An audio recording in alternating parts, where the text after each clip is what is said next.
Alright guys, I've installed the Turner airbox and I've driven around for a few days now, and I'm actually surprised at how it performs compared to the other airbox setups I've had. I've now had the dyno Ram airbox, I've had the stock US airbox, I've had the Grupp M airbox, and now the Turner airbox. I don't want to hear any clapped headliner comments. I've got it pulled apart right now because I'm doing I have to run a harness for the alarm retrofit, which I'm also doing a video on soon. But yeah, yes, it's not bolted in at all right now, so it's going to be bouncing around in the background. So, in regards to sound, I'm going to do a quick rundown on how all the airboxes I've tried compare. First of all, stock airbox, it performs worse than the dyno Ram airbox. You can't even hear it, especially if you have any exhaust work done. The dyno Ram, it's got a factory sound to it. Obviously, it's a little bit louder, it gains horsepower. There's another guy that dyno tested it.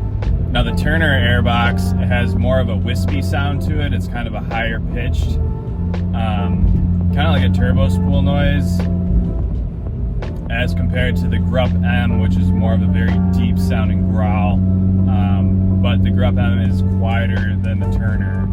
So my expectation with the Turner airbox was just that it would be louder, but probably perform the same as the Grupp M. But it actually did surprise me in that it does feel quicker and a little bit more responsive over the Grupp M airbox. So I'm not sure if that's just how the MAF is set up, if it has better placement of the MAF, or the diameter of the air filter makes a difference, or what. I have no idea. But I was pleasantly surprised in that it performed better, and I do like the sound. I like how loud it is in comparison to the Grupp M. You can actually hear a lot more, but the Grupp M has a much more unique, deep growl to it. It's more, it sounds cooler.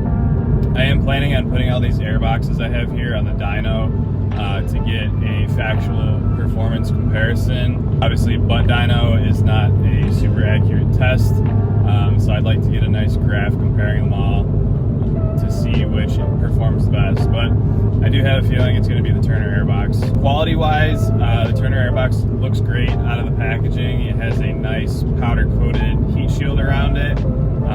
My only gripe is there is an air gap at the bottom of the airbox, which could let some hot air in. I haven't noticed the difference of like heat soak or anything like that, but that would have been nice to have been blocked off there as well for a full heat shield surround. If you are looking to run, or you are running the Turner IAT relocation kit, the Turner airbox does have a spot that can thread into, so that's a nice plus there.